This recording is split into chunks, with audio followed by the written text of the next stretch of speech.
Hemos estado estudiando con ustedes el libro Preparación para la Crisis Final. Preparación para la Crisis Final.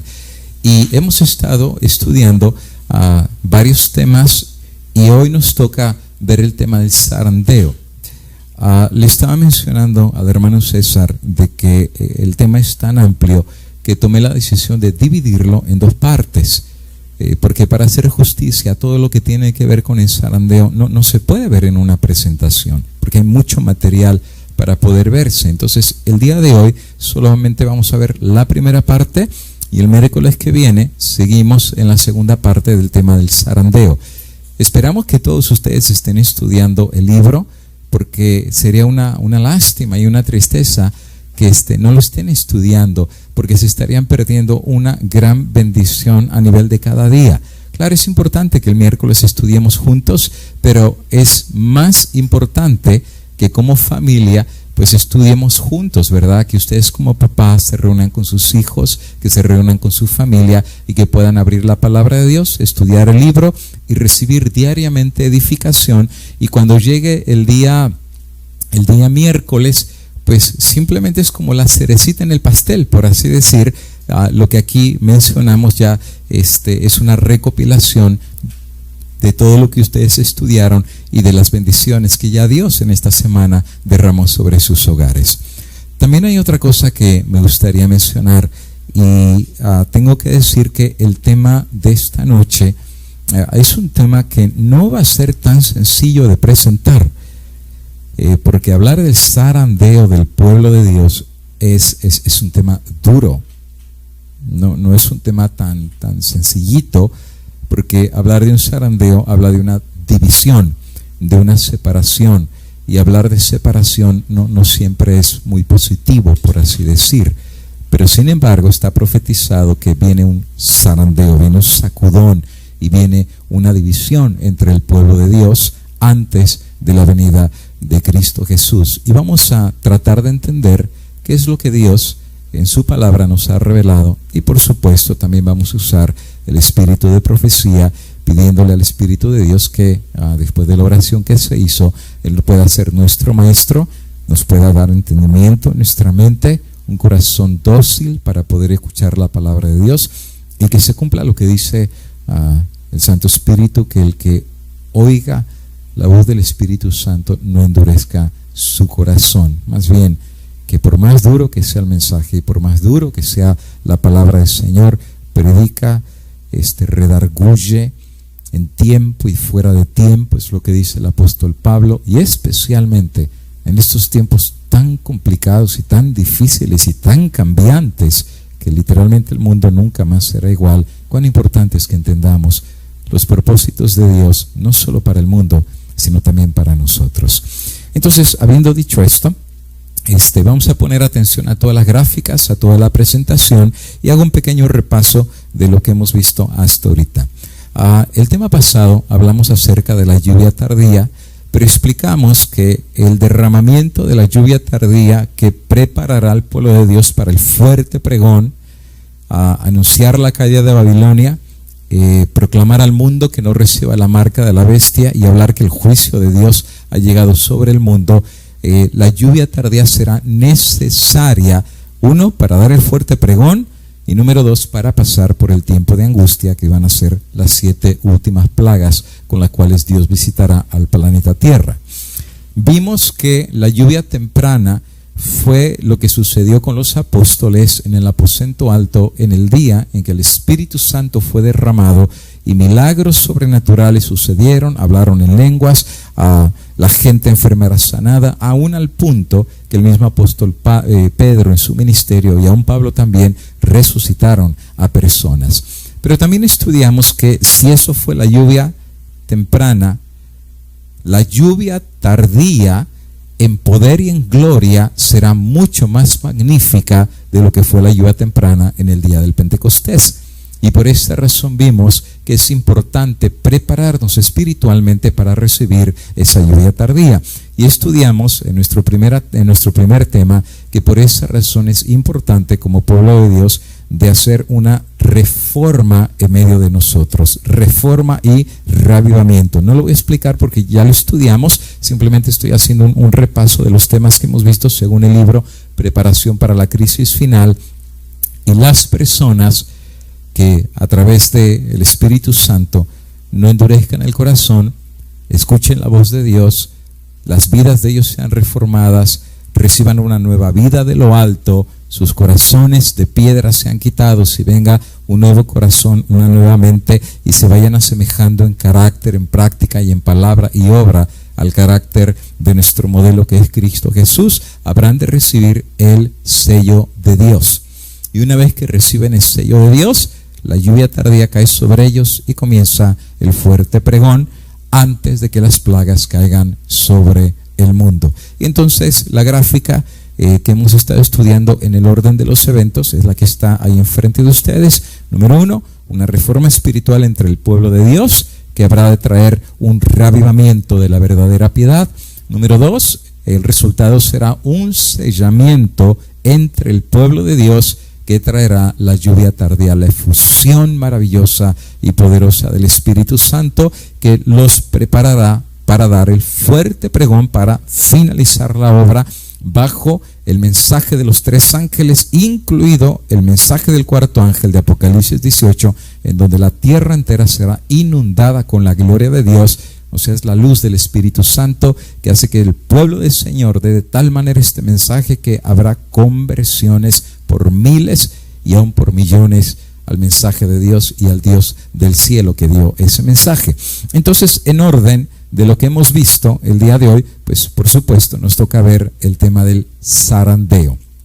¿Y por qué es importante estudiar este tema del zarandeo? Recuerden, hay mucho que hablar de este tema, por eso lo he dividido en 2 secciones y voy a dar algunos pincelazos generales de por qué es tan solemne y tan importante comprender este tema, y lo voy a hacer de la manera más simple, más sencillita y más despacito que pueda. El que quiera escribir, escriba muchas de las citas y textos que he colocado, ya después los puede repasar en su casita con su familia, leer las mismas citas, leer los pasajes de la Biblia, que es a la ley y al testimonio. Solo estamos estudiando la palabra de Dios y el espíritu de profecía, y dejar que ya el Espíritu Santo le hable a cada corazón. Quiero comenzar citando un texto del Antiguo Testamento que precisamente habla de la profecía que Dios habría de zarandear a su pueblo antes del tiempo del fin. Amós capítulo 9 y el versículo 9 dice así el profeta Amós por inspiración de Dios.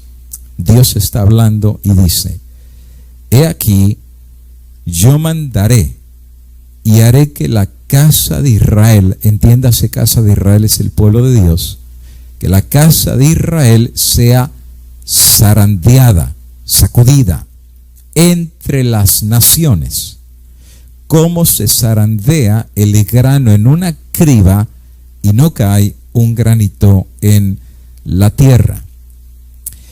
En el lenguaje que está escribiendo Amós no era desconocida esta forma de hablar en aquellos días, porque en aquellos días las profesiones de la gente pues no había muchas. Por ejemplo, o tú eras agricultor que trabajabas en la tierra, o tú eras pastor de ovejas y cuidabas a los animales de los cuales la gente sobrevivía, o eres pescador o trabajabas en los asuntos del gobierno o de la educación. Pero la gran mayoría de la gente o se dedicaba a los animales o se dedicaba a la agricultura, y por eso tú vas a notar que muchas veces Jesús en sus parábolas usó precisamente estos símbolos, ya sea de la agricultura o de la pesca. Por ejemplo, el sembrador salió a sembrar, o por ejemplo la red que fue tirada al mar y sacó pescados, y unos pescados eran buenos y otros eran malos. La gente entendía claramente lo que Jesús decía porque a eso se dedicaban, pero entonces de lo que ellos ya conocían, Jesús les daba la aplicación espiritual y ellos se hacían la conexión y decían: mira qué interesante, lo que hemos hecho toda la vida nunca lo habíamos entendido así, pero la forma como Jesús hacía las conexiones espirituales con lo que ellos entendían los llevaba de lo conocido a lo desconocido, de lo simple a lo profundo. Así es que cuando Amós está hablando acerca de un zarandeo, Israel conocía esto. los agricultores lo que ellos hacían era cuando sembraban, por ejemplo, el trigo. Tú haces la cosecha del trigo, pero obviamente no puedes comer el trigo así como lo estás cosechando, porque tiene mucha pajilla o tiene mucha cizaña. Entonces, la idea es que cuando ellos hacían la cosecha, finalmente el proceso del sacudimiento o el proceso del zarandeo hacía, en primer lugar, que el grano se separara del cascarón o de la cascarilla, y que la cascarilla y lo que no servía o lo que no se consumía, por supuesto, que no iba a ser pan, pues entonces eso era desechado, lo metían en una criba. Y entonces en esta criba es más o menos como le hacían los albañiles. Por ejemplo, cuando era pequeño yo veía albañiles que hacían construcciones, agarraban una criba, un arnés por así decir, y ponían la tierra y sacudían el arnés, y la tierra que era más delgadita caía y la que era más gruesa es la que quedaba. Entonces, en el tiempo de la agricultura, cuando venía la cosecha y venía el zarandeo, pues había procesos muy interesantes como lo hacían. Algunos lo que hacían era meter en costales el trigo y lo golpeaban, porque al golpearlo, lo que esto provocaba es que la cascarilla, las ramitas y los secos se separaran del trigo, y entonces lo metían para cernirlo, y al estarlo cerniendo, pues entonces obviamente la pajita o la cascarilla que estaba seca, pues y no pesa nada, entonces tiraban la cernición hacia arriba, y había alguien que tenía un aventador y tiraba y soplaba, y toda esta pajilla o cascarilla salía volando, y lo que caía de regreso al cernidor era el trigo, y esa era la forma de limpiar en aquellos días. Entonces para ellos esto del zarandeo no era desconocido, porque ellos prácticamente todos los años hacían este proceso de zarandear. El zarandeo es para quitar lo que no sirve de la semilla que sí sirve. Entonces cuando era pequeñito, mi mamá siempre hacía eso. Mi mamá también zarandeaba. Me recuerdo que ella, cuando iba a comprar semillas, y siempre le gustaba cocinar frijoles de la olla, especialmente los negros, le quedaban muy riquísimos, que les ponía epazote y cebollita y ajo. No le estoy dando hambre, pero saben muy ricos, especialmente si son frijoles de la olla. Pero tú sabes que antes de hervir los frijoles y prepararlos, primero hay que zarandearlos, hay que separarlos, hay que hacer una división. Y me recuerdo que ponía 1 o 2 kilos, y a veces nos ponían nosotros los muchachos a separar los frijoles de las basuras que venían con el frijol. Y no nos gustaba, porque era un trabajo muy tedioso, ¿verdad? Poner a un lado los frijolitos, y a un lado poner las piedras, o a un lado poner las cascaritas, y finalmente todo lo que era cascarita, basura o piedra, a la basura. Y entonces ahora sí el frijol se lavaba, y entonces servía y se preparaba. Ese era el proceso. Eso es lo mismo que se está refiriendo el profeta Amós, que el pueblo de Dios habría de ser zarandeado. En otras palabras, Dios iba a separar el trigo de la cizaña, iba a separar el grano precioso. Por eso dice ahí cómo se zarandea el grano en una criba, y no cae un granito en la tierra. Lo que cae es lo que no sirve, lo que se va y se lo lleva el viento es lo que no sirve, pero el grano precioso, ese era guardado, porque de ahí iba a subsistir el pueblo. Era lo precioso, era lo que iba a ser el pan, y de ahí ellos iban a subsistir. La Biblia enseña que Dios no tienta a nadie, pero Dios sí permite pruebas para el pueblo de Dios. ¿Recuerdan ustedes la historia de Job? Fue zarandeado y fue sacudido, y lo peor salió de él, pero solamente quedó lo bueno. Y Job, al final de esa sacudida que se le dio, dijo: yo sé que mi Redentor vive, y estos ojos verán a mi Redentor. Y él reconoció que si Dios dio y Dios después tomó la decisión de quitar, él terminó diciendo: alabado sea el nombre del Señor. Qué fe, como la fe de Job. Fue sacudido, fue zarandeado, pasó la prueba y fue metido al horno. Lo malo se le quitó y salió purificado y limpio, como el oro es purificado cuando es pasado por el horno de la prueba o el horno del fuego. La Biblia nos da un ejemplo también en el Nuevo Testamento de uno de los apóstoles que también se le dijo que iba a ser zarandeado, golpeado, sacudido, y aún Cristo mismo le dijo que iba a ser zarandeado por el mismo Satanás. Eso aparece en Lucas capítulo 22 y el versículo 31, y Jesús le dijo así a Pedro. Le dice: Simón, Simón, he aquí, Satanás os ha pedido para zarandearos como a trigo. La misma expresión de Amós 9:9. Pero en este caso se lo dice directamente Pedro. Satanás te va a golpear, te va, a probar de una manera tremenda para que, como el trigo es zarandeado, pero ahora en este caso tú eres el trigo y te va a venir una zarandeada fuerte de parte del enemigo. Pero entonces mira que dice Jesús: pero yo he rogado por ti para que tu fe no falte. Cristo no le quita en la prueba a Pedro. Le dice: te viene la prueba, te viene tu zarandeo, pero le he pedido a Dios para que cuando te venga tu zarandeo, tu fe no falte. Y ustedes saben lo que pasó con el apóstol Pedro. Se lo vamos a hablar en un ratito más.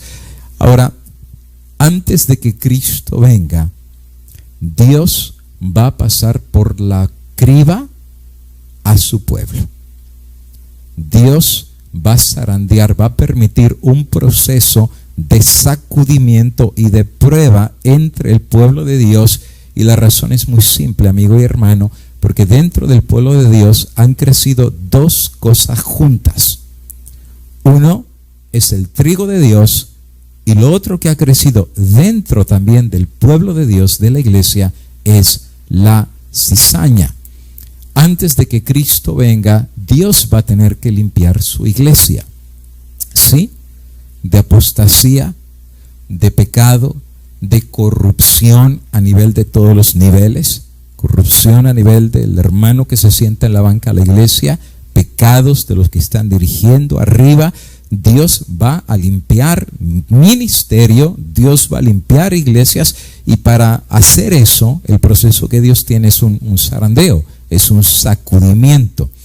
La sierva del Señor, hablando de este sacudimiento, prueba que le va a venir al pueblo de Dios, el zarandeo grande que vendrá, en el libro Testimonios, tomo 4, página 51. Fíjense qué interesante lo que dice ella. Dios está ahora zarandeando a su pueblo, probando sus propósitos o motivos. Muchos, en este proceso obviamente de zarandeo, muchos serán solo paja y no trigo, pues no habrá valor en ellos. Ya de entrada, la cita es muy dura. La cita ya es durísima de entrada. No me sorprendo que Dios esté probando a su pueblo, o que lo esté zarandeando, sacudiendo. Pero lo interesante del asunto es de que dice ahí que hay muchos que en este zarandeo Dios los va a encontrar que en ellos no hay valor. ¿Por qué razón? Porque Dios los encontró que no eran trigo.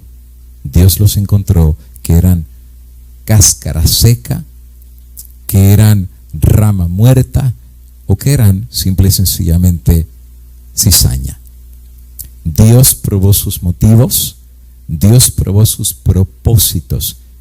O sea, lo que está diciendo la sierva del Señor es que no necesariamente Dios solamente ve lo que hacemos. Dios está viendo por qué hacemos lo que hacemos.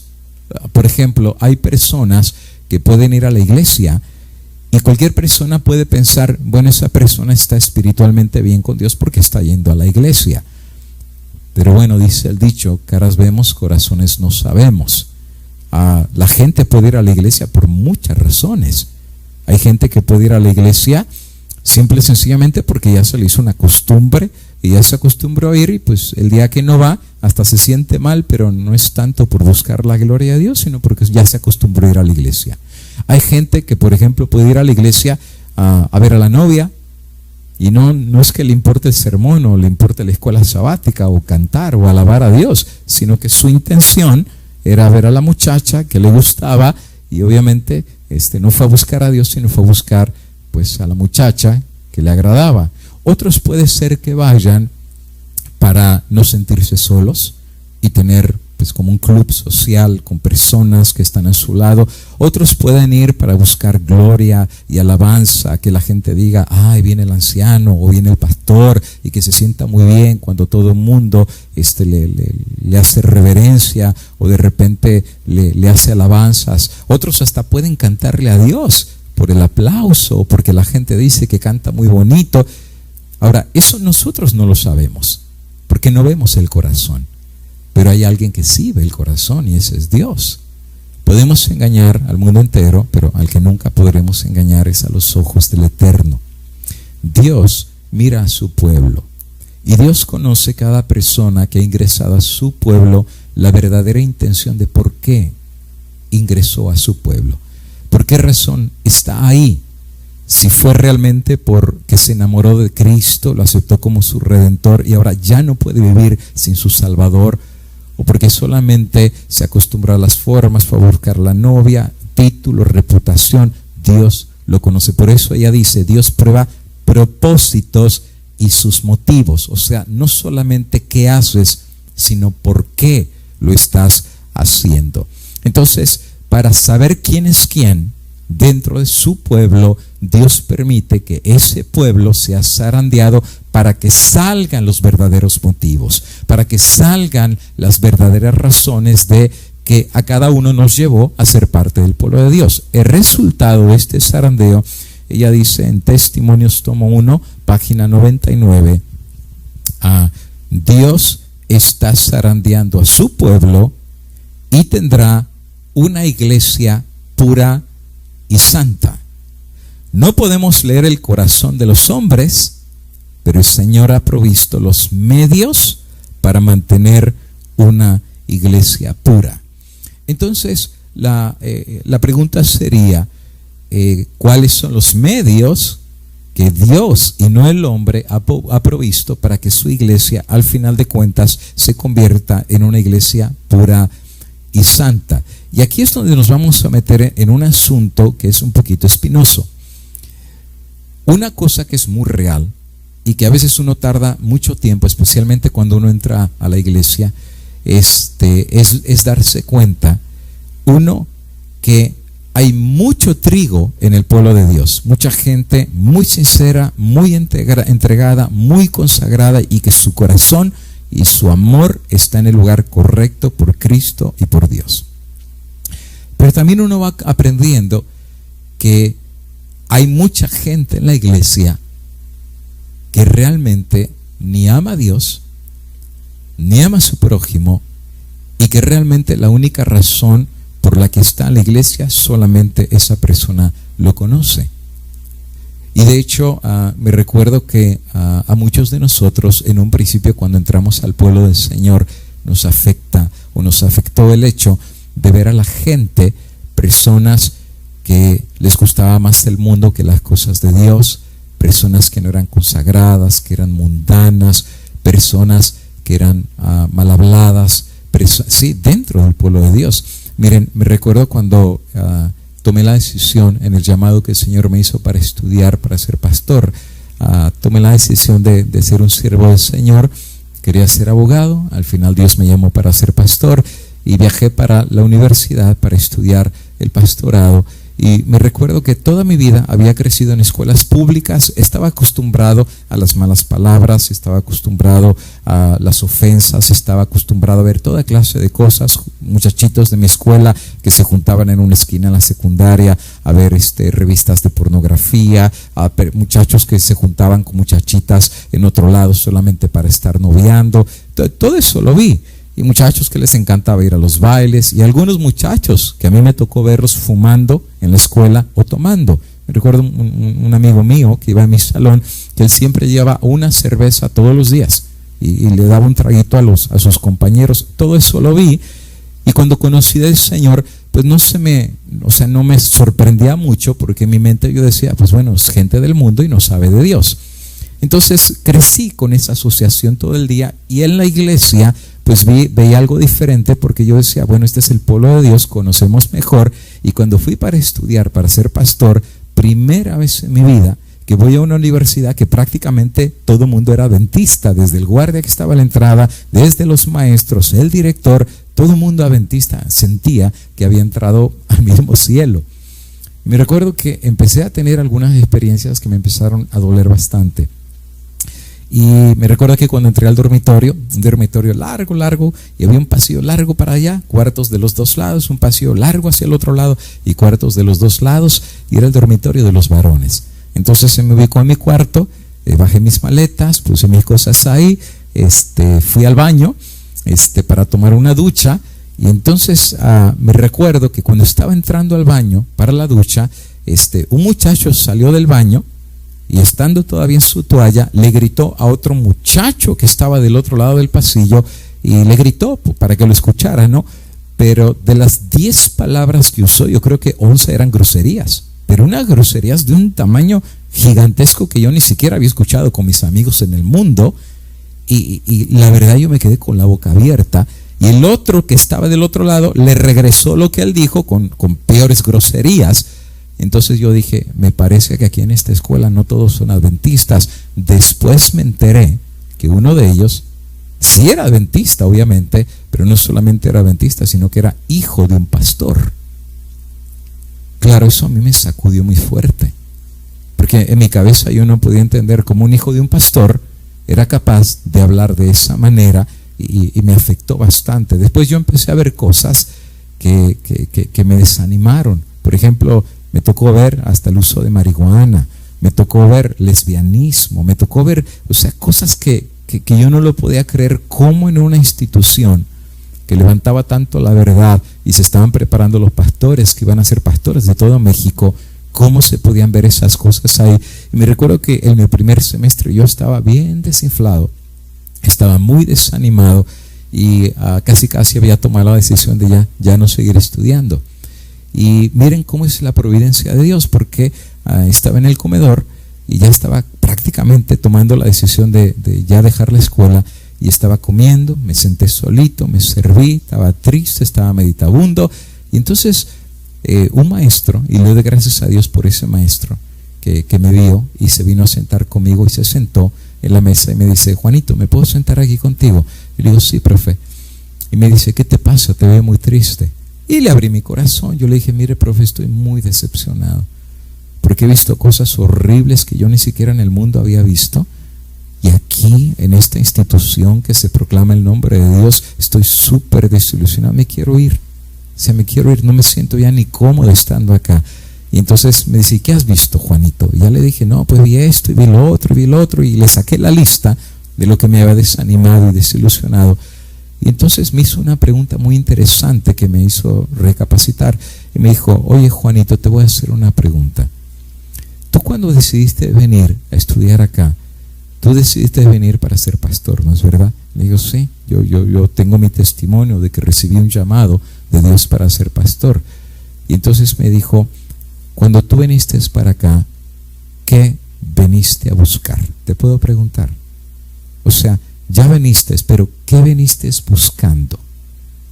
Y entonces le dije, pues pastor, yo realmente vine buscando a Dios. Yo ya tenía una experiencia con Dios, pero quería una experiencia más fuerte con Dios. Dice, mira, Juanito, aquí en este lugar tú vas a encontrar lo que tú vienes buscando. Aquí vas a encontrar lo que realmente quieres encontrar. Si quieres encontrar droga, seguramente la vas a encontrar. Si quieres encontrar alcohol, ciertamente lo vas a hallar. Si quieres encontrar faltas y pecados, los vas a hallar a izquierda y a derecha, porque lo hay. Dice, pero si también tú quieres buscar a Dios, también lo vas a encontrar, porque también Dios está aquí. Si quieres encontrar consagración, lo vas a encontrar, porque hay mucha gente aquí en este lugar que busca a Dios de todo corazón. Si buscas bandos de oración, aquí hay bandos de oración por todos lados, vas a encontrar gente que realmente está buscando de Dios. Eso me abrió los ojos, porque yo me había concentrado más en la cizaña, y ya mis ojos estaban en la cizaña y me estaba desanimando completamente. Y entonces empecé a poner mis ojos donde los tenía que ver. En primer lugar, tuve que poner mis ojos en Cristo, y en segundo lugar empecé a asociarme con las personas que tenían la misma intención que yo. y encontré grupos de oración. Yo me recuerdo, había un bando de oración que estaba en el lugar donde estaba el estadio de fútbol, y todas las noches se reunían decenas y decenas de jóvenes y jovencitas de todas las carreras universitarias para orar. Se sentía un ambiente tan hermoso y tan maravilloso. Y entonces aprendí que en el pueblo de Dios hay trigo verdadero, pero también hay cizaña. Y lo mismo se puede aplicar a las iglesias. En la iglesia también hay trigo, pero también hay cizaña. Por ejemplo, tú puedes ir a una iglesia y si quieres encontrar chisme, lo vas a encontrar de arriba para abajo. Si tú has ido a una iglesia para buscar pecado, lo vas a encontrar desde el pastor que predica en el púlpito, hasta el hermano que recoge los diezmos y las ofrendas, hasta el hermano que da la alabanza todos los sábados, lo vas a encontrar. Pero si tú vas a la iglesia para encontrarte con Cristo, también lo puedes encontrar. Dios nos pide que no estemos mirando tanto la cizaña. Por eso cantamos el himno hace ratito: fija tus ojos en Cristo. No, pero pastor, hay que limpiar la iglesia. No, un segundito, amigo y hermano. Esa obra no es nuestra. Esa obra le pertenece a Dios, porque quien va a zarandear a la iglesia no es el ser humano. Quien va a zarandear a su pueblo y sacar la cizaña es Dios mismo. Mira lo que dice en San Mateo capítulo número 13, hablando acerca de la parábola del trigo y la cizaña, y Jesús explicó cómo va a ser el proceso. Dice así la palabra de Dios: vinieron entonces los siervos del padre de familia y le dijeron: Señor, ¿no sembraste buena semilla en tu campo? ¿De dónde pues tienes cizaña? Y él les dijo: un enemigo ha hecho esto. Claro, más adelante va a decir que el enemigo es el diablo. Y entonces los siervos le dijeron: ¿quieres pues que vayamos y la arranquemos? Y él les dijo: no la arranquen, no lo dividan, no sea que al arrancar la cizaña, que el dueño está consciente que hay cizaña en su campo, no sea que al arrancar la cizaña arranquéis también con ella el trigo. Dejad crecer juntamente lo uno con lo otro hasta la cosecha, hasta la siega. Y al tiempo de la siega yo diré a los segadores: recoged primero la cizaña y atadla en manojos para quemarla, pero recoged el trigo en mi granero. Así es que si vamos a seguir exactamente lo que Jesús nos ha indicado, de hecho en ese mismo capítulo Cristo explica que el sembrador divino es Él. El campo es el mundo entero. La buena semilla es el trigo, los hijos del reino. La mala semilla son los hijos de Satanás, que sí, hermano, es bien difícil decirlo, es muy duro decirlo, pero hay gente que ha entrado a la iglesia de Cristo, que Dios no la ha traído, pero el mismo enemigo los ha sembrado dentro de la iglesia de Dios. No están convertidos, no están consagrados, no tienen amor por Dios, arrodillan sus rodillas, pero es lo único que arrodillan, porque el corazón nunca lo arrodillaron delante del Señor, porque no fue Dios quien los trajo. El mismo enemigo fue el que sembró esa cizaña en la iglesia y están en la iglesia. Pero finalmente dice que en la cosecha Dios enviará a sus segadores y finalmente separarán el trigo de la cizaña. Y Cristo indica ahí mismo en Mateo 13 que la siega es el fin del mundo, y dice que enviará a sus ángeles y habrá la separación y pondrá unos a la derecha y otros a la izquierda. Pero el texto claramente dice que cuando venga esta separación o esta división, lo primero que va a salir será la cizaña. Eso es lo primero, y al final va a quedar el trigo. Y es exactamente el mismo concepto del zarandeo. Cuando viene la prueba sobre el pueblo de Dios, o viene el zarandeo entre el trigo y la cizaña, lo primero que vuela es la cizaña, es lo que no sirve, y lo que queda al final es el trigo. No es el trigo el que sale primero.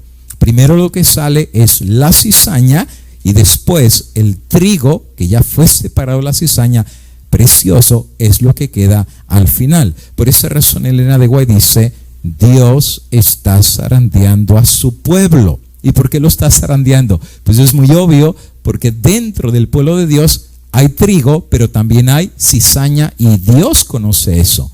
Así es que Dios, conociendo eso, tiene que separar de su pueblo a aquellos que Él no llamó, a aquellos que Él no trajo, a aquellos que el enemigo los plantó en la iglesia de Dios para hacer daño al pueblo del Señor. Son los primeros que salen.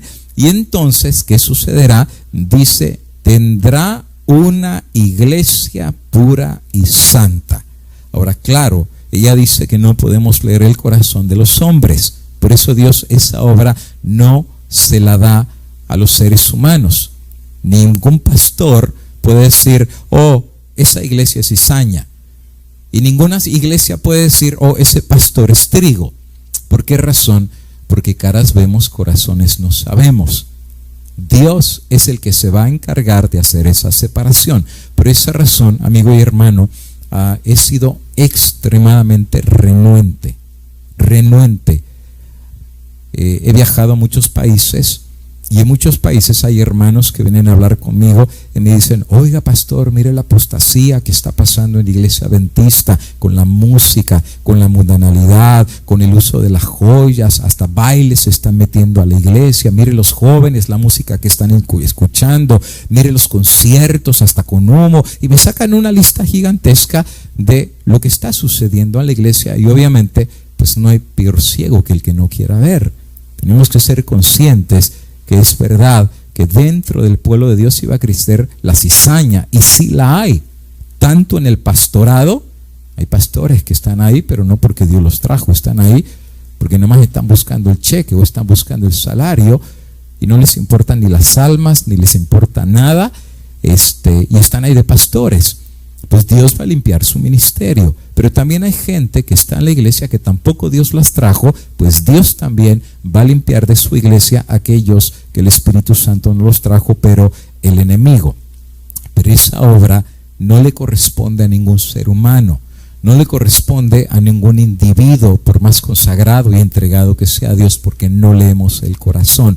Eso solamente le va a pertenecer a Dios. Y estos hermanos en los países que voy vienen, oiga pastor, mire, de tanta apostasía, ya la iglesia adventista se convirtió en Babilonia, hay que salir de ella porque ya cayó igual que las otras iglesias. Y saben, en todos estos años que he predicado la verdad presente, nunca he llamado a la iglesia adventista Babilonia, nunca.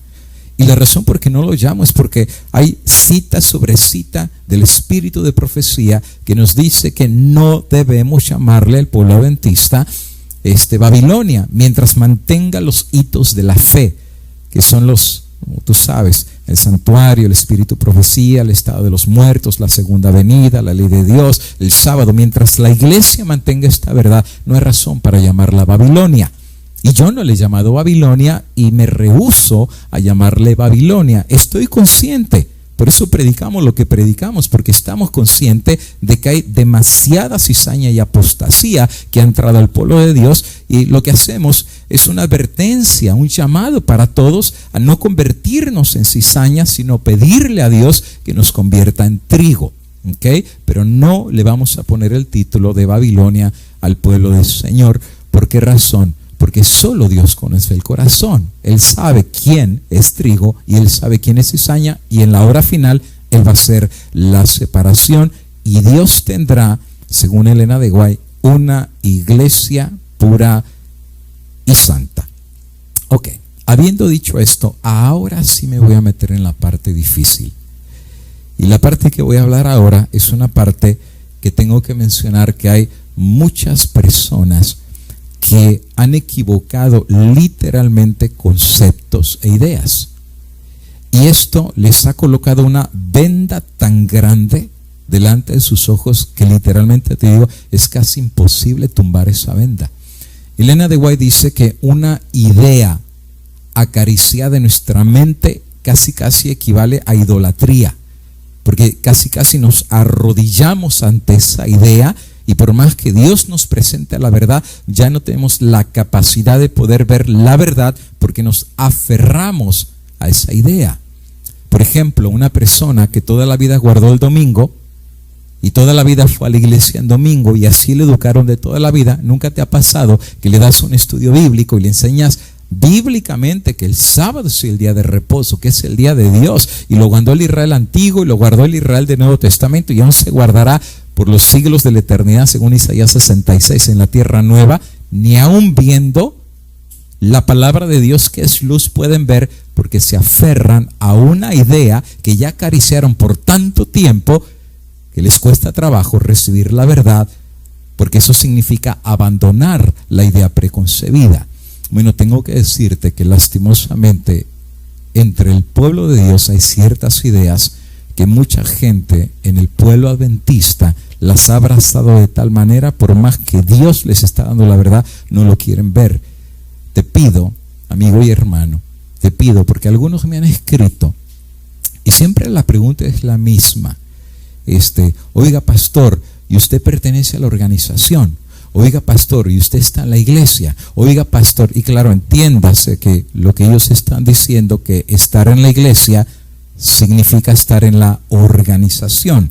Y si alguien no está miembro de la organización, entonces literalmente no está en la iglesia. Y es lo que millones de adventistas se les ha educado, y tengo que confesar, a mí se me educó también así. De hecho, a mí me costó mucho trabajo que la venda con la cual me educaron se me cayera para ver cuál era la posición de Dios y no lo que se me había educado. Y obviamente Jesús dijo: conoceréis la verdad y la verdad os hará libre.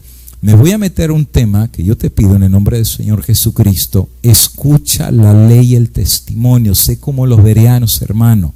Ve si estas cosas son así según la palabra del Señor y no la palabra de ningún ser humano, porque lo único que te voy a citar es eso, la ley y el testimonio. Y tú puedes revisarlos en texto y el contexto y tú ver si estas cosas son así o no. Por eso te voy a dar las páginas, los libros, la página exactamente en la que se puso, para que tú lo puedas corroborar. Pero sí me voy a meter en un tema que yo pienso que, a menos que no lo entendamos, nos va a costar trabajo entender el concepto de cómo Dios va a zarandear su iglesia y va a dejar el trigo y la cizaña la va a sacar. Fíjate, la sierva del Señor dice que Dios al final tendrá una iglesia pura y santa. Los hombres no leen el corazón, y al final Dios tendrá su medio provisto para mantener otra vez una iglesia pura. Entonces tengo una primera pregunta que hacer en base a la cita que está diciendo Elena de White. Si Dios va a tener una iglesia pura y Él va a tener medios para purificar su iglesia, y obviamente será el zarandeo, pues la pregunta del millón, amigo y hermano, es: ¿qué es la iglesia? Porque creo que es importante definir conceptos, y explico por qué. Por años siempre creí que la iglesia era el templo. Y todavía lo decimos, ¿verdad? Vamos a la iglesia. Y cuando decimos vamos a la iglesia, pues estamos entendiendo pues que vamos a ir al templo, al santuario. Pero tengo que decirte que la iglesia no es un templo. Por eso es un templo, pero no es la iglesia. No es lo mismo templo o edificio que iglesia. Son dos cosas completamente separadas. Y mira, te voy a dar un texto en donde explica eso. Hechos de los Apóstoles, capítulo 17 y el versículo 24. Mira que dice el apóstol Pedro, por inspiración del Espíritu Santo: el Dios que hizo el mundo y todo lo que en él hay, puesto que es Señor del cielo y de la tierra, más claro no puede estar, hermano, no mora en templos hechos por manos de hombres. Imagínate que el templo que está arriba en el cielo, según el apóstol Pablo y según Daniel, que no fue levantado con mano humana, el apóstol Juan en Apocalipsis y el apóstol Pablo en Hebreos es claro en eso, que ese templo que está en el cielo lo levantó Dios mismo. Y Daniel ve que a ese templo le entran millones de millones y millares de millares, asisten delante de él y su trono está ahí. Es un megatemplo tan gigantesco que ¿qué templo de acá de la tierra puede considerarse, por más grande que sea, que pueda ser considerada la casa de Dios. El texto dice claramente que Dios no mora en templos hechos por manos de hombres. Lo que está diciendo es que no hay templo tan grande que contenga al Dios de Israel. No hay templo tan grande. Es más, si la misma Biblia dice que la tierra, el planeta entero, es estrado de sus pies, y el mismo creador del universo es más grande que el universo, que ser un templecito a ti tan chiquitito que pueda decir, oh, ese es el lugar donde Dios habita y fuera de ahí no hay más lugar donde Dios pueda morar. Oh no, amigo y hermano, ¿recuerdas la visión de Jacob, en donde tuvo un sueño con una escalera? Y finalmente, cuando siente la presencia de Dios en ese lugar, ¿cómo le puso Jacob a ese lugar? ¿No le puso acaso Betel? Y no le puso Betel porque hubiera un templo ahí, porque hubiera un edificio. Y de hecho la palabra Betel significa casa de Dios y puerta del cielo. Puerta del cielo era porque la escalera conectaba el cielo con la tierra, pero le puso Betel porque él sintió la presencia de Dios en ese lugar. Y la presencia de Dios en ese lugar era ese templo, era donde él estaba en ese momento manifestándose. Versículo 25: ni es honrado por manos de hombres como si necesitase algo, pues Él es quien da a todos vida y aliento a todas las cosas. Así es que, en primer lugar, la iglesia no es un templo, la iglesia no es un edificio, ¿ok? Porque si se tratara de ver quién hace un templo más bonito, pues realmente el del Vaticano nos gana a todos, porque la Catedral Sixtina es prácticamente el edificio más maravilloso que se ha hecho en construcción de mano de hombres. Pero la Biblia es clara en decir que no es un edificio físico lo que es la iglesia de Dios, es simplemente un templo hecho de manos de hombres. Otros han pensado, y de hecho a mí se me educó también así, que, gracias mamita, me enseñaron y me educaron que la iglesia es la organización, en otras palabras, la estructura adventista. Y me educaron que cuando tú te bautizas, te dan tu certificado de bautismo y te conviertes en miembro, fíjate, miembro de la iglesia. Cuando en realidad la idea de miembro de iglesia significa pues que ya tienes tu nombre en la membresía de la organización.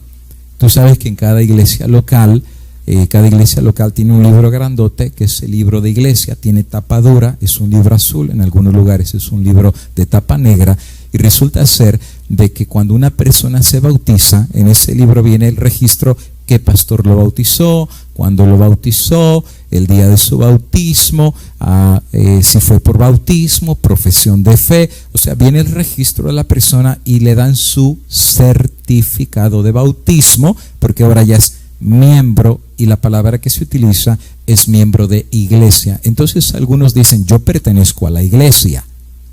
La pregunta es, cuando dicen yo pertenezco a la iglesia, ¿a qué se están refiriendo? ¿Se refieren a la organización que lleva el registro de todos los nombres? ¿O se refiere a algo más, pertenecer a la iglesia? Y de hecho, les digo, todo esto a mí me educaron desde pequeñito, que cuando a alguien se borra del libro de la iglesia, también se borra del libro de Dios en los cielos. Y yo me recuerdo cuántas personas que a mí me tocó ver que los borraron de la iglesia por pecados o por cualquier otra cosa. Prácticamente era como decir, pues ya se perdieron, porque tan pronto ya salieron de la iglesia están prácticamente perdidos. Y me recuerdo la gente cómo cuidaba que no los borraran de la iglesia, que no sacaran su nombre de los registros de la iglesia, porque el borrarlo de esos libros era como que ya se habían perdido. Excomunicato o una excomunicación de la iglesia católica, que es prácticamente el mismo concepto. Entonces algunos han entendido que formar parte de la iglesia es ser parte de la organización. Y es aquí donde muchos hermanos que todavía están en la organización y son adventistas dicen: yo soy parte de la iglesia porque estoy en la organización. Y aquel que ya no está en la organización ya no es parte de la iglesia. Y entonces le empiezan a colgar títulos como que, pues es un disidente, es un fanático, es una persona que ya se salió de la iglesia. Claro, entiéndase, salirse de la iglesia es que ya su nombre no está en los registros de la organización, y muchas veces en el pueblo adventista es ese juego de palabras: iglesia, organización, organización, iglesia. Y para tú asegurarte que eres miembro de la iglesia, obviamente tienes que asegurarte que tu nombre está registrado en los registros de la organización. Y tú sabes que en funciones prácticas eso sucede en la iglesia adventista. Por ejemplo, aun cuando un pastor va a predicar de un lugar a otro, al lugar que va a predicar le piden la constancia de su membresía, en dónde está ese pastor, en dónde está trabajando. Es más, tú sabías, aun cuando una persona se muda de una iglesia a otra, le tienen que dar una carta de traslado de su membresía de un libro de una iglesia al otro libro de la iglesia. Y la gente cuida eso, y si no trae carta de traslado no los aceptan de miembro y ni siquiera les dan cargos, porque esa membresía pues como que los acredita a que ya son parte de la iglesia. Y entonces por generaciones pues se ha metido eso en la mente de millones de adventistas, que para ser parte de la iglesia hay que ser parte de la organización, hay que tener tu nombre en esos registros, y si tu nombre no está ahí, literalmente tú no eres parte de la iglesia. Por más que guardes el sábado, por más que creas en el mensaje de los 3 ángeles, por más que compartas las 28 doctrinas de la iglesia adventista, no vale y no cuenta, simplemente por el hecho que tu nombre no está en los registros de la organización. Ahora, la pregunta es: ¿la iglesia de Dios es la organización de la iglesia? Mira lo que dice Elena de White, y la cita es muy directa. Aparece en el libro Alza tus ojos, que es un matinal, página 313, y también aparece en el libro Hechos de los Apóstoles. Más claro, pienso que no lo puede presentar la sierva de Dios. Dice ella así: Dios posee una iglesia. No es una gran catedral, ni la iglesia oficial establecida, ni las diversas denominaciones, porque cada denominación ellos dicen que son la iglesia verdadera. Le preguntas a los mormones, ellos dicen: nosotros somos la iglesia verdadera. Le preguntas a los testigos: nosotros somos la iglesia verdadera. Le preguntas a los católicos: nosotros somos la iglesia verdadera. Le preguntas a los nazarenos: nosotros. Y así sigue la lista. Cada quien dice que la iglesia verdadera. Y obviamente le preguntas a la organización adventista si son la iglesia verdadera, te va a decir: sí, nosotros somos el pueblo de Dios y la iglesia verdadera. Pero fíjate que es Elena de White: no es la gran catedral, ni la iglesia oficial establecida, ni las diversas denominaciones. Pero entonces ella explica quién es la iglesia, y dice: sino el pueblo que ama a Dios y guarda sus mandamientos. Porque donde están 2 o 3 congregados en mi nombre, allí yo estoy en medio de ellos. Y cita a Mateo capítulo 18 y el versículo número 20. Ahora, me encantaría ver ahí que diga que el pueblo de Dios son los que pertenecen en membresía a la obra organizada de la iglesia adventista, pero no lo veo. Y ella es prácticamente la fundadora de la iglesia adventista, pero ella, por inspiración de Dios, dice que el pueblo de Dios son: 1, los que aman a Dios, y número 2, guardan sus mandamientos. Y donde quiera haya 2 o 3 en su nombre, obviamente que amen a Dios y guardan sus mandamientos, allí estoy en medio de ellos. Y entonces dice: aunque Cristo esté aún entre unos pocos humildes, esta es su iglesia, pues solo la presencia del alto y sublime, que habita la eternidad, puede constituir una iglesia. Por eso es que Jacob, cuando la presencia de Dios se manifestó en el sueño que él tuvo, dijo: esta es casa de Dios, porque la presencia de Dios allí, en este lugar, convirtió ese lugar en un Betel, casa de Dios y puerta del cielo. Dios es el que constituye lo que es una iglesia con su presencia en ese lugar. Quiere decir Que alguien puede tener un templo de mármol y maravilloso y bancas de oro adornadas con plata y con joyas preciosas, pero si la presencia de Dios no está ahí, no hay iglesia. Lo que constituye la iglesia es Dios cuando su presencia está entre aquellos, aunque sean poquitos, según Elena de White, que amen a Dios y que guarden los mandamientos. Esto significa que podemos tener una gran catedral, podemos tener una tremenda organización con registros y datos fidedignos de quién es quién, en dónde vive, cuándo se bautizó, y estar en todos los libros de todas las iglesias a nivel mundial, pero sin Dios. Tanto el templo, por más hermoso que esté, o la organización, por más perfecta que sea, sin Dios solo son ladrillos y reglas humanas. Mira, por ejemplo, si alguien dice, no, pastor, un segundito, pero el sistema de organización adventista es tan divino y esa es la evidencia que Dios está con nosotros. Lamento decirles, amigos y hermanos, que los mormones también están bien organizados, que los testigos están bien organizados y que aún los católicos tienen un sistema de organización tremendo a nivel mundial. Ahora mi pregunta es, por el hecho de que la Iglesia Católica tiene un sistema maravilloso de organización a nivel de todas las naciones del mundo, ¿eso la constituye en la Iglesia de Dios? Si yo leo correctamente la Biblia, Dios a esa institución le llama Babilonia y la madre de las rameras. Entonces no es su sistema de organización lo que hace a la Iglesia Católica la Iglesia de Dios. Elena de White claramente dice que lo que hace a la Iglesia de Dios, la Iglesia de Dios, es que ama a Dios y que guarda sus mandamientos. Ahora, si eso no queda claro, yo soy hermano adventista que está en la organización, es duro lo que estoy diciendo. Y a mí me costó trabajo entender esto, porque por décadas me educaron así. Pero te voy a poner un ejemplo más. Mira, el Sanedrín en los días de Cristo, en primer lugar, tenía las dos cosas. Tenía el templo, que era una obra arquitectónica maravillosa. Mateo 24 dice que los apóstoles le presumieron el templo a Cristo y dice, mira el templo y qué hermoso. Y Cristo, ¿qué dijo? Pues sí, está lindo, ¿verdad? Pero de cierto te digo que no quedará piedra sobre piedra que no sea derribada. Y literalmente el templo fue destruido. Así es que el Sanedrín tenía un templo maravilloso. Puede ponerme un recuadro, hermano César. Tenía un templo maravilloso, ¿ok? Pero también tenía un sistema de organización muy bien hecho. Tenía los escribas, tenía los doctores de la ley, tenía los saduceos, tenía los fariseos, tenía los sacerdotes, tenía el rol de los sacerdotes. O sea, había un sistema muy perfecto de organización dentro de el pueblo de Dios en los días de los judíos. Así es que tenían las dos cosas, templo y organización, y un sistema muy bueno de organización.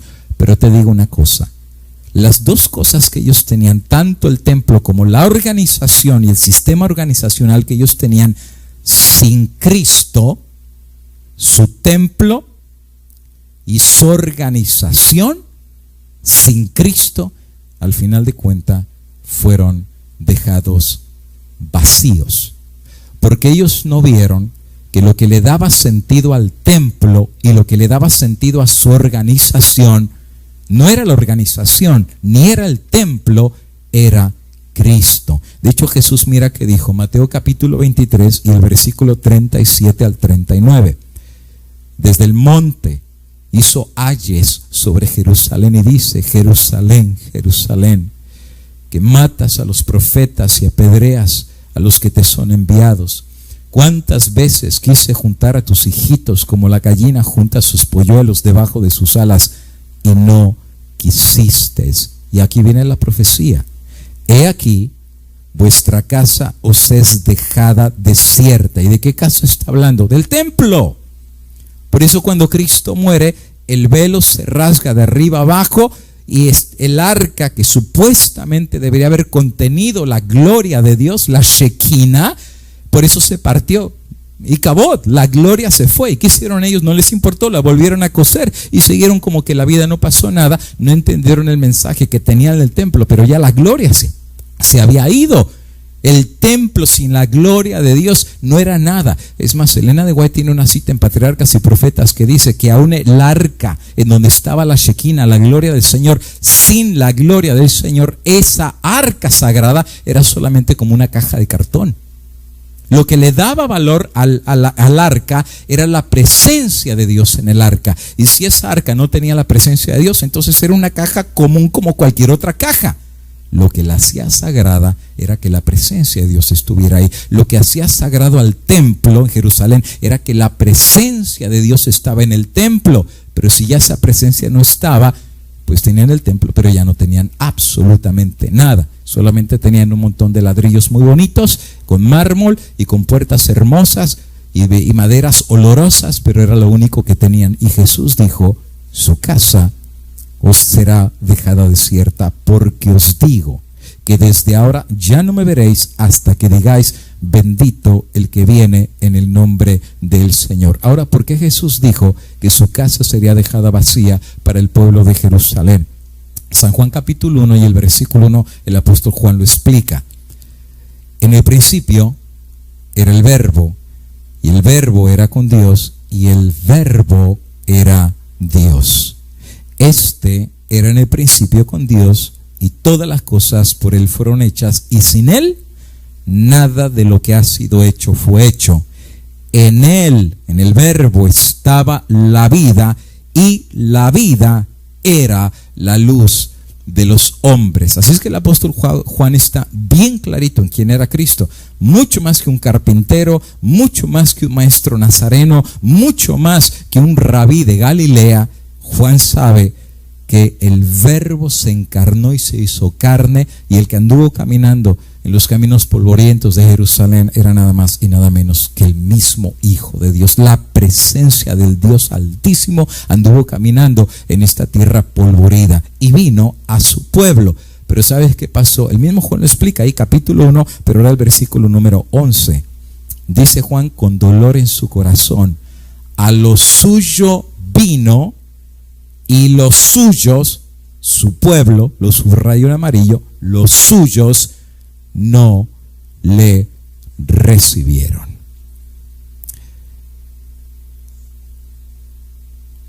¿Y de qué les sirvió su templo? ¿Y de qué les sirvió su Sanedrín? Si el que le daba sentido a todo eso, lo rechazaron. Estuvieron tan ciegos que le dieron más atención al templo y a su organización que aquel que era la razón del templo y de la organización. Y fíjate que no estoy diciendo que el templo era malo, y tampoco estoy diciendo que la organización era mala. Tiene su propósito y tiene su lugar, pero eso no viene antes de aquel que necesita ser primero. Y la Biblia dice que el que es alfa y omega, principio y el fin, no es templo ni organización. Cristo es el alfa y es el omega. Ellos no lo pudieron ver. A los suyos vino y los suyos no lo recibieron. ¿Cuál fue el resultado de que tanto líderes como pueblo rechazaron a Cristo? En el capítulo 3 Juan lo explica: de tal manera amó Dios al mundo que dio a su Hijo unigénito para que todo aquel que en Él crea no se pierda, mas tenga vida eterna. Pero mira que dice el versículo 19: y esta es la condenación. ¿Por qué se va a perder la gente en el mundo y aún en el pueblo de Dios? Escucha: que la luz vino al mundo, y los hombres amaron más las tinieblas que la luz, porque sus obras eran malas. Y Juan le da el martillazo a la cabeza del clavo. La razón por que rechazaron a Cristo no es porque Cristo no era bueno, lo rechazaron porque ellos eran malos. Ellos no quisieron cambiar. La luz vino y rechazaron la luz porque prefirieron más las tinieblas, y al rechazar las tinieblas se condenaron a ellos mismos. El único que los pudo libertar, el único que le pudo dar sentido a su vida espiritual, lo hicieron a un lado, y al hacerlo a un lado se autocondenaron a rechazar la luz de Dios. Juan lo explica así: Primera de Juan capítulo 5 y el versículo 11 en adelante. Fíjate qué interesante como lo dice Juan. Y este es el testimonio, que Dios nos ha dado vida eterna. Amén. Dios nos lo dio porque Cristo murió por nosotros. Y fíjate, y esta vida, la vida eterna, está en su Hijo. Por lo tanto, Juan concluye: el que tiene al Hijo tiene la vida. El que no tiene al Hijo, simple hermano, no tiene la vida. En otras palabras, ellos rechazaron al Hijo, por lo tanto rechazaron la vida y terminaron condenados. 1, a pesar de ser el pueblo de Dios. 2, a pesar de tener la palabra de Dios. 3, a pesar de tener un sistema súper bueno y organizado. El que rechaza al Hijo, rechaza la vida. Pero el que tiene al Hijo, tiene la vida. Pienso, amigo y hermano, que las escrituras son extremadamente claras. Más claro no puede ser y más claro no puede cantar un gallo.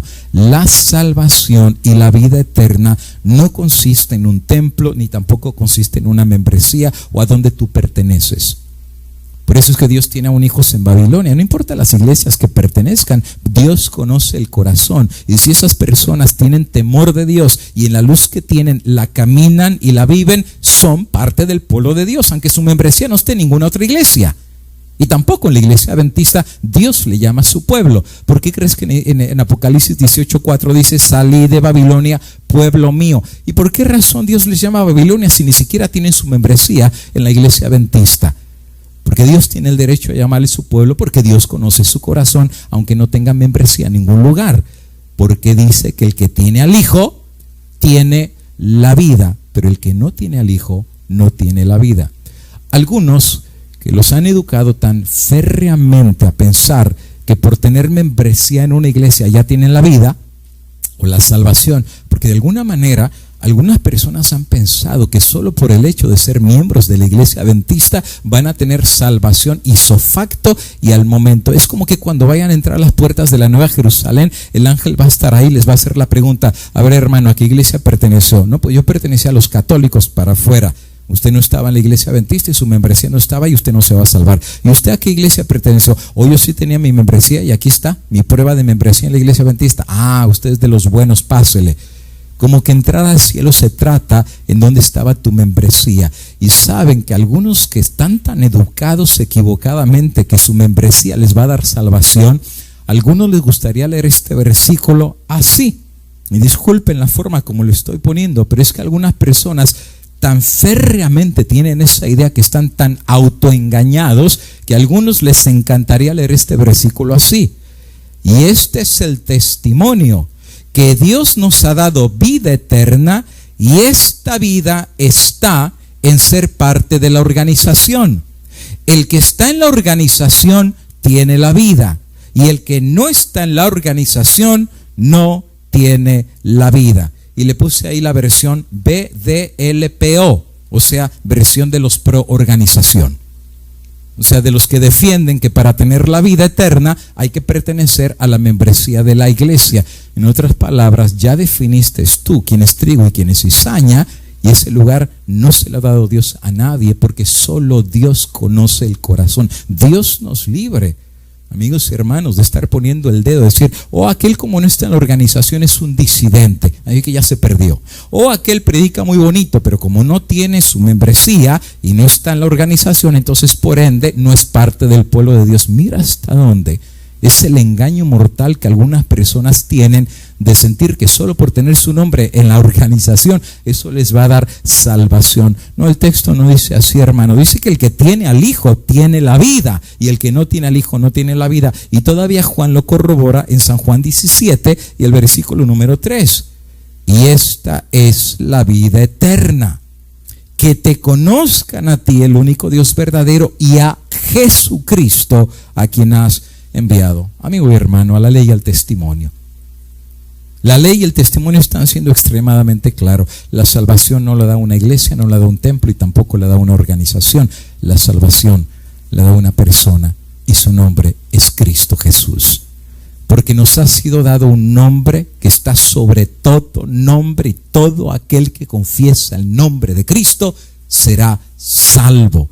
De hecho, aquellos que tuvieron su templo y aquellos que tuvieron el sistema rabínico y del Sanedrín, pero rechazaron al Hijo, se quedaron con su templo, se quedaron con su organización, ¿Y sabes qué sucedió con las dos cosas en el año 70?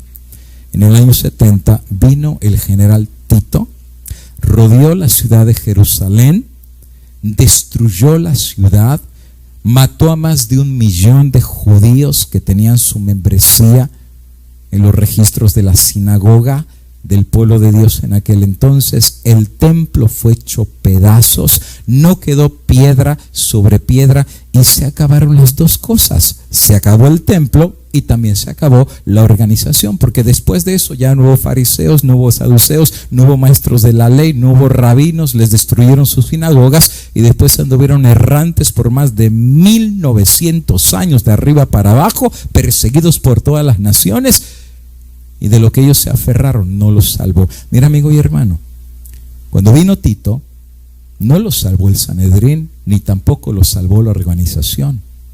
Cuando vino Tito, no los salvó el templo. Elena de Guay dice que muchos se metieron al templo para ver si Dios los rescataba. ¿Y qué crees? No lo rescató. ¿Y sabes por qué no lo rescató? Porque hace rato Dios ya no estaba en ese templo. Desde que mataron al Hijo de Dios y el velo se rasgó, ya la gloria de Dios se había ido.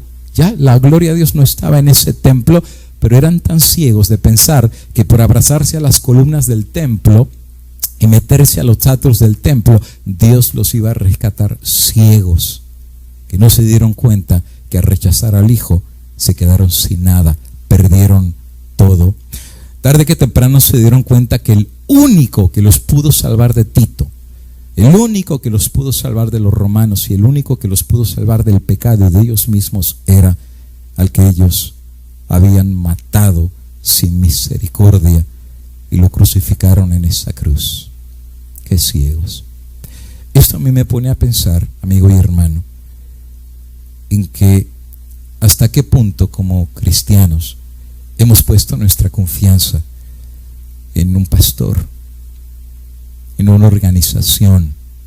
No importa la iglesia que tengas, bautista, metodista, amigo y hermano, tu organización no tiene poder de salvarte.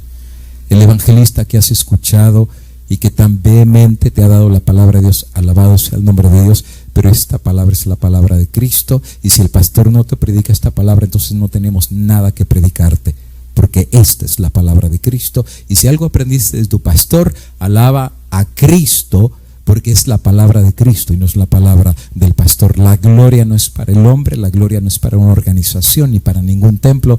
La gloria es para el que está sentado en su trono, es para el bendito Cristo Jesús. Por esa razón, Elena de Guay dice, Dios tiene una iglesia. No es la catedral, no es la iglesia oficial, ni las diversas denominaciones. Es el pueblo que ama a Dios y que guarda sus mandamientos, y solo su presencia puede constituir una iglesia. Doquiera que haya 2 o 3 que aman y obedecen los mandamientos de Dios, están presentes, Jesús los preside, ya sea en un lugar desolado de la tierra, ya sea que estén en el desierto, ya sea que estén en una ciudad o encerrados en los muros de una prisión. La gloria de Dios ha penetrado estas últimas, colmando de glorioso rayo celestial las oscuras mazmorras. Y esto me emociona, porque aún estando en la cárcel, Jesús dijo, doquiera estén 2 o 3 en mi nombre, mi presencia está ahí. Y si la presencia de Dios está ahí, esa es la iglesia del Señor.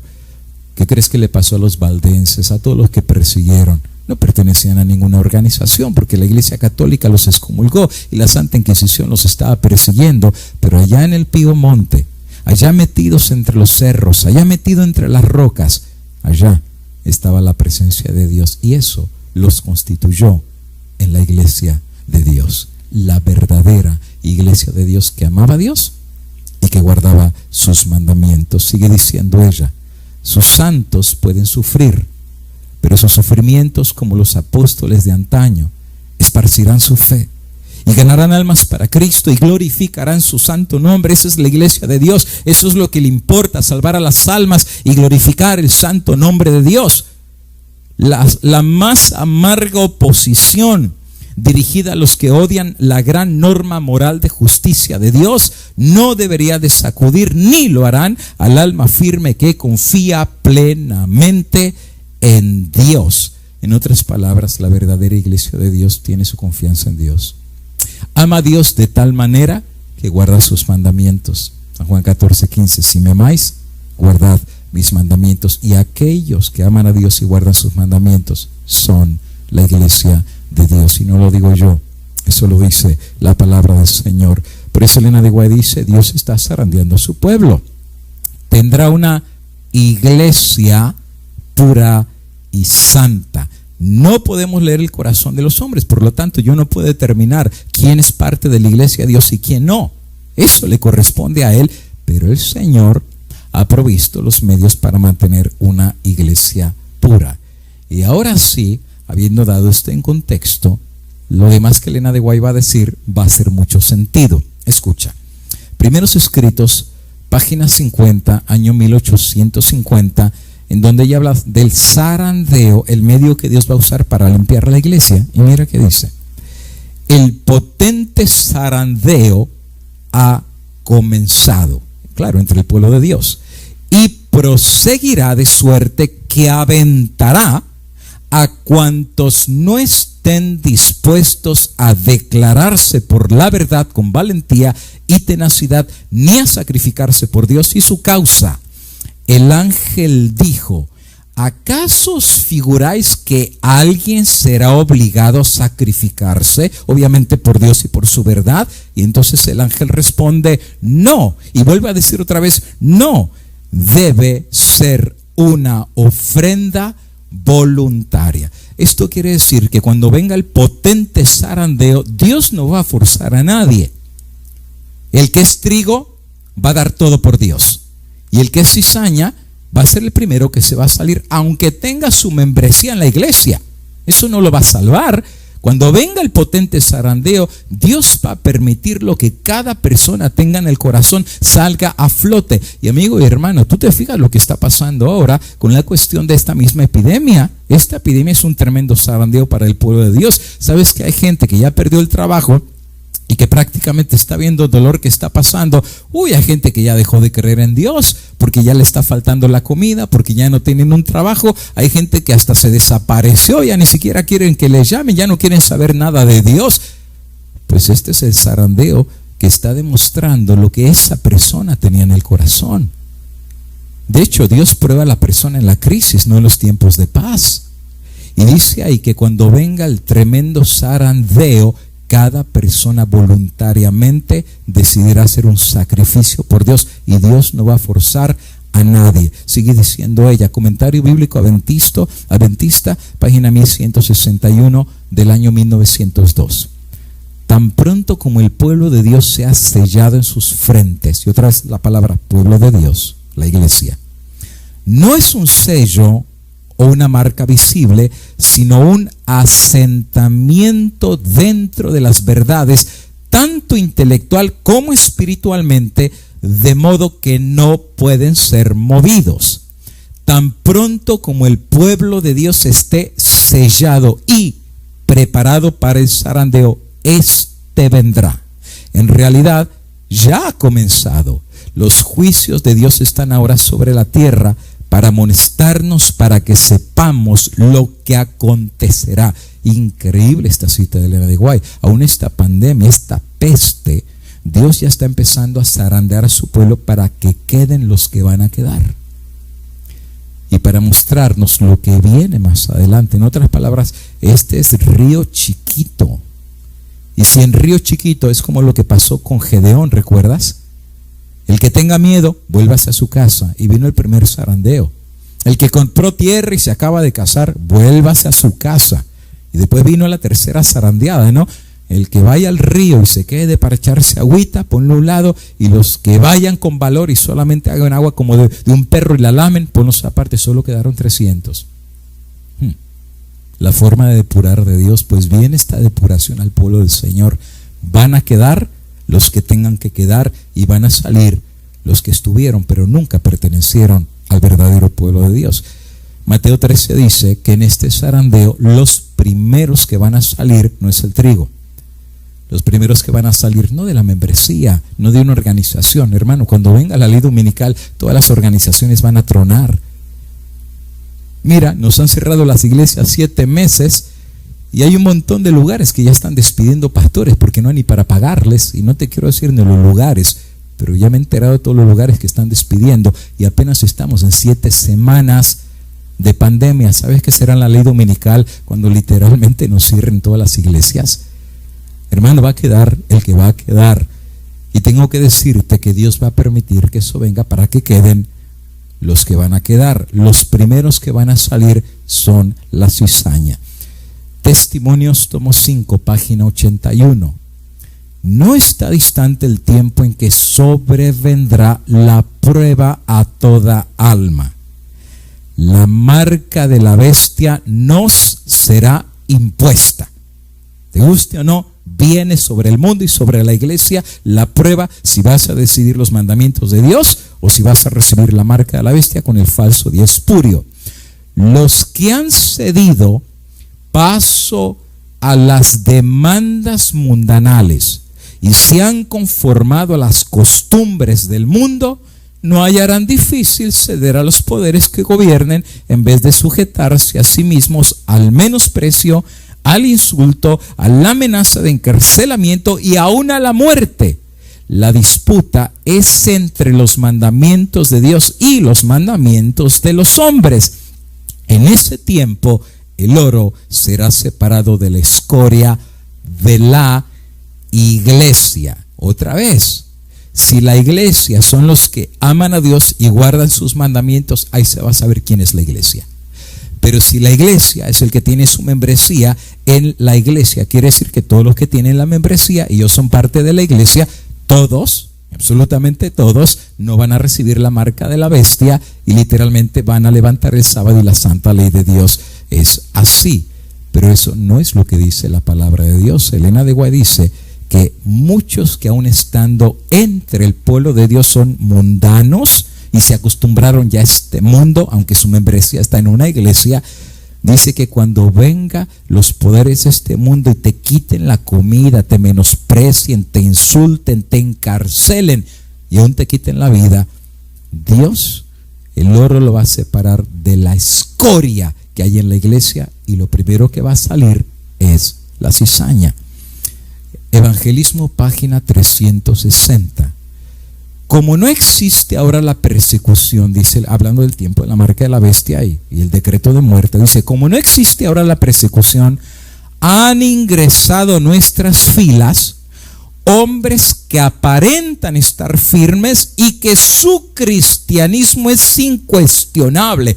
¡Wow! Ese hermano es tan santo, esa hermanita es tan santa y tan consagrada. Claro, pues no hay persecución, no hay quien te meta a la cárcel, ni quien te persiga, pues obviamente parece ser que su cristianismo es incuestionable. Pero ella dice, pero quienes si se levantara la persecución, ¿sabes qué harían? Nos abandonarían. Wow. Gente que está en la iglesia, que su cristianismo es incuestionable, pero lo que va a definir si realmente eran de la iglesia de Dios o no, no era que su cristianismo era incuestionable, si tenían una membresía, es cuando venga la prueba, ahí se va a saber quién es quién. Y muchos de ellos, Elena de White dice, nos abandonarían. Y de hecho, la cosa se pondrá hasta peor. Cuando venga la ley dominical, es lo que Dios va a permitir para separar el trigo de la cizaña, el oro de la escoria. Y Elena de White, en la visión que Dios le mostró en Conflicto de los Siglos, y mira hasta la página 666, Dios le reveló lo que va a pasar cuando le venga la prueba al pueblo adventista. Mira que dice ahí: conforme vaya acercándose la tempestad, o sea, la ley dominical, muchos que profesaron creer en el mensaje del tercer ángel, o sea, gente que estudió profecía y gente que conoció el mensaje de los 3 ángeles, pero cuando venga la prueba y la tempestad, pero que esta gente que creyó este mensaje no fueron santificados por la obediencia a la verdad, abandonarán su fe y el resultado es que van a cambiar de bando e irán a engrosar las filas de la oposición. En otras palabras, se van a pasar del otro lado.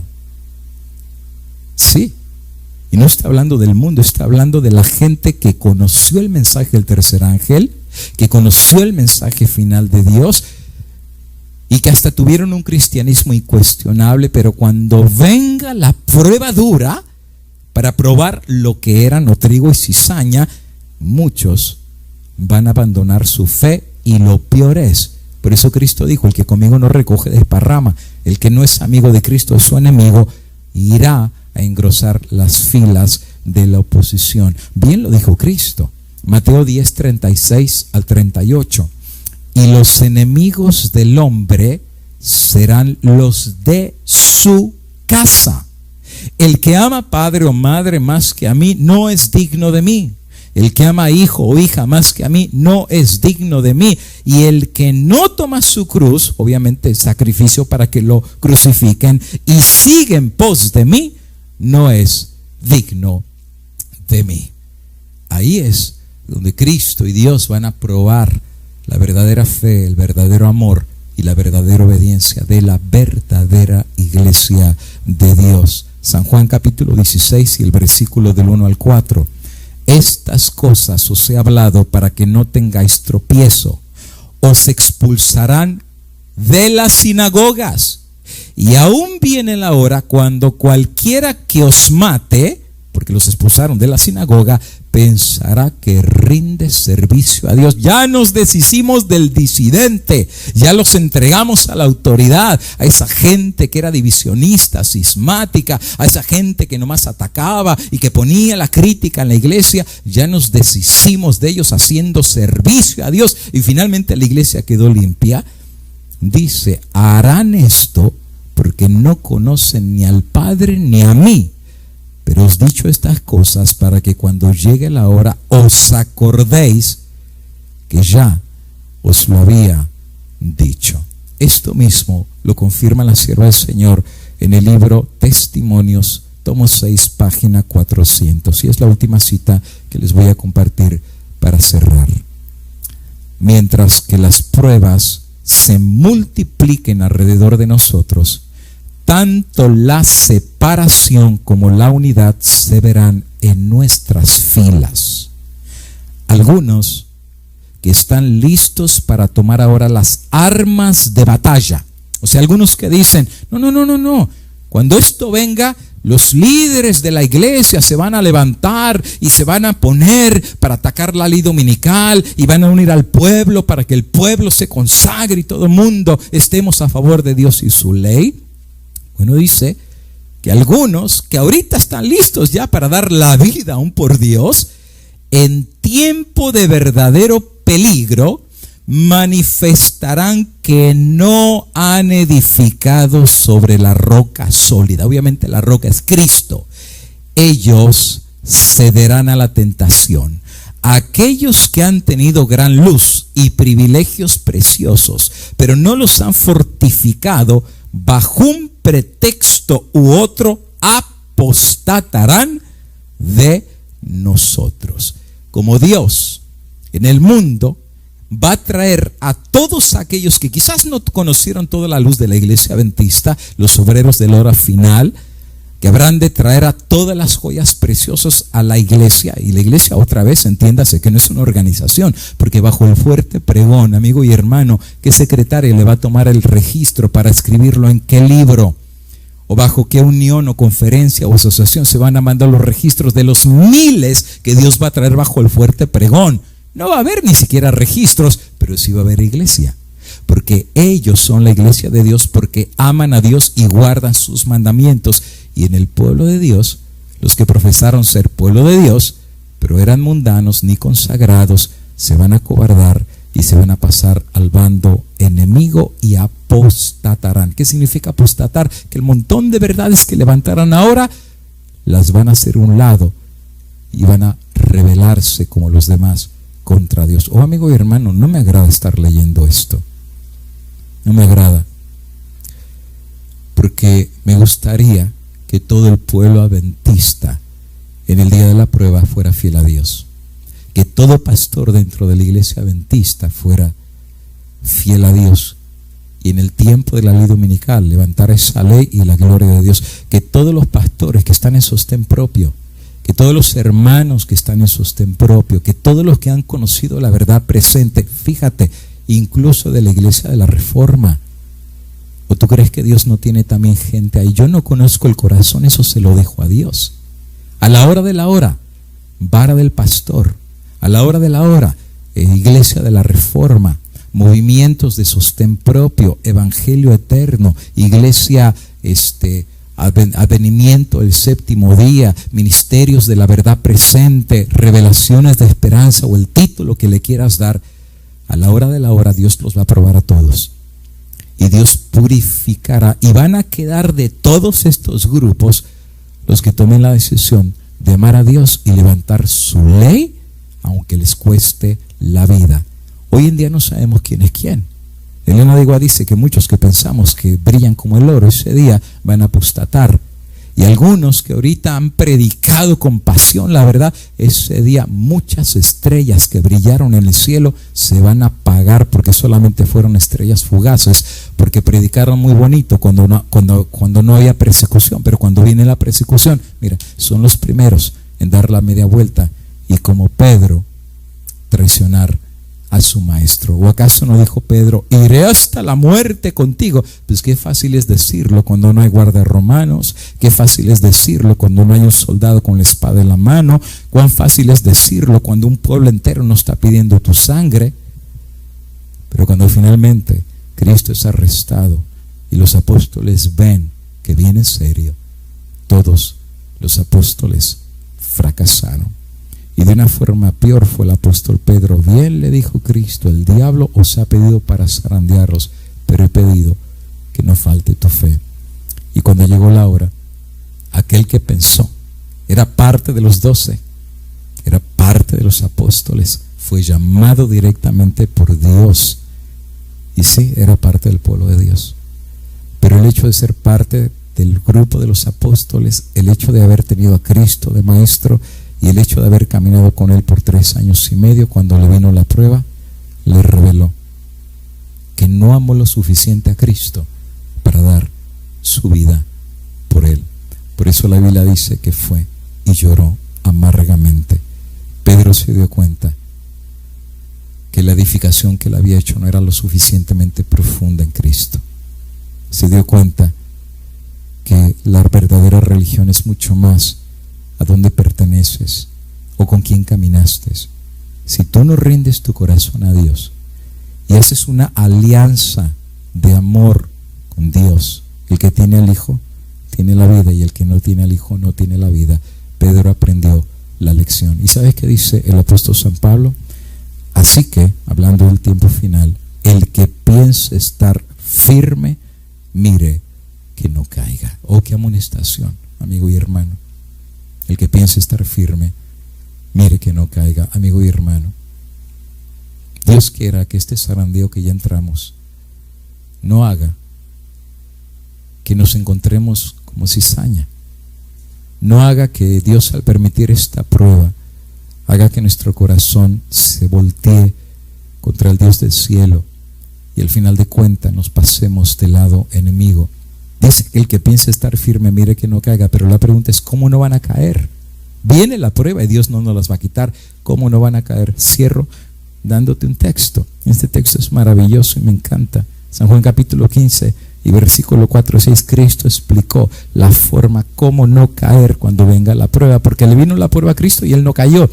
Mira cómo nosotros no vamos a caer cuando venga esta prueba. Fíjate, hermosas palabras. Jesucristo dice, permaneced en mí y yo en vosotros. Como la rama o el pámpano no puede llevar fruto por sí mismo si no permanece en la vid, así tampoco vosotros si no permanecéis en mí. Yo soy la vid, vosotros sois los pámpanos. El que permanece en mí y yo en él, este lleva mucho fruto, porque separados de mí nada podéis hacer. ¿Qué pasa si alguien tiene su membresía en una iglesia, pero hace mucho ya se separó de Cristo? Ya no ora, no lee la Biblia, no dedica un tiempo de devoción al Dios del cielo. El mundo entró a su corazón, entró a su vida, y sí tiene la membresía a la iglesia, pero la rama ya se separó del tronco, ya se separó de la vid, ya no puede producir nada. Jesús dijo: sin mí nada podéis hacer. Ni los pastores que predicamos te podemos dar vida, ni los pastores que nos preparamos para darte esta palabra podemos cambiar tu corazón. Hay uno que te puede cambiar el corazón, y mi mensaje el día de hoy es el que está ahí arriba. Míralo a él, cae de rodillas, conéctate con la vid verdadera, y que la rama sea injertada en él, y la vida otra vez vendrá, resucitará tu vida espiritual, vendrá una reforma espiritual en tu vida. No son los pastores, no son las iglesias, no es ninguna organización lo que tiene poder de cambiar el corazón, pero aquel que es la vid verdadera puede hacer que todo lo podamos en Cristo, que nos fortalece. Pero ¿qué pasa si yo tengo mi membresía, sostén propia, organización, como sea, pero ya me separé de Cristo? Mira que dice él: el que en mí no permanece será echado fuera como pámpano, y se secará la paja, la cizaña, y los recogen y los echan en el fuego y arden. Los que no van a pasar esta prueba que viene en el zarandeo son los que ya se han desconectado de Cristo.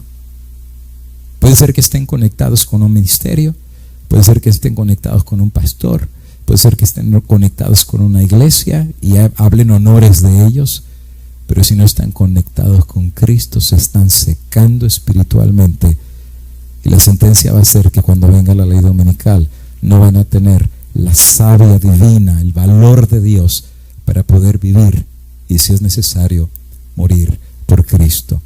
Que el himno "Fija tus ojos en Cristo" no sea solamente un canto. Amigo y hermano, en este tiempo de zarandeo, en este tiempo de pandemia, en este tiempo de prueba que nos está llegando al mundo entero, y que se va a poner más fuerte la prueba, apenas está lloviznando, pronto viene el diluvio, llegó la hora de fijar nuestros ojos en Cristo. Tan llenos de gracia y amor, y lo terrenal, la mundanalidad, todo lo de este mundo sin valor será a la luz del precioso Señor. Esta es mi oración y este es mi anhelo para cada hermano y cada familia de la iglesia de Anaheim, y para todo aquel que nos está viendo. El que tenga oídos, oiga lo que el Espíritu dice a la iglesia, y si escucha lo que el Espíritu dice a la iglesia, busca a Cristo, porque el que tiene al Hijo tiene la vida, y si lo encuentras, has encontrado la vida eterna. Voy a cerrar haciendo una palabra de oración por todos los hermanos que han pedido por enfermedad, por pruebas, por pérdida de trabajo, por cualquier situación que tengan. El día de hoy los vamos a poner en el bando de oración. Hay mucha gente que nos ha escrito de tantos países, más de 20 países nos han pedido pedidos de oración, y con todo gusto en esta noche los vamos a poner delante del Señor. El tiempo ha avanzado, así es que todos los que han hecho pedidos de oración, nos vamos a poner delante del Señor, y voy a pedir que mientras estamos en oración, pedirle a Dios del cielo que conteste la oración de tu corazón por el poder del Espíritu del Señor. Dios eterno, gracias porque tu palabra es verdad y es una espada de doble filo que nos habla a todos.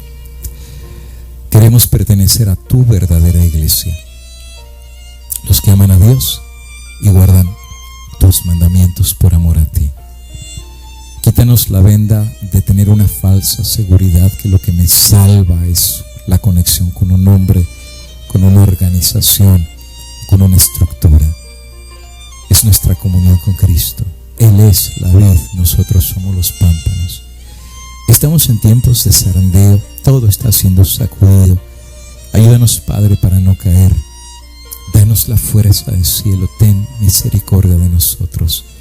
Al que sus pies están vacilando, levántalo, Señor. Al que su fe está escaseando, dale una semilla de fe para que pueda otra vez tomar vuelo y levantar vuelo como las águilas y mirar al dechado de verdad y de hermosura y perfección que es Cristo. Al que tiene enfermedades, al que ha perdido el trabajo, al que su fe está tambaleando, al que necesita un milagro de tu parte en esta noche, los ponemos delante de tu presencia. Y si tú crees que el que ama a Dios todas las cosas son para bien, no importa lo que estés pasando, amigo y hermano, pon tus ojos en Cristo, que al final de cuentas, aunque venga la prueba, los que aman a Dios, todo siempre es para bien. Dios te bendiga y Dios te guarde, y que el rostro del Señor brille con cada uno de nosotros desde ahora y para siempre.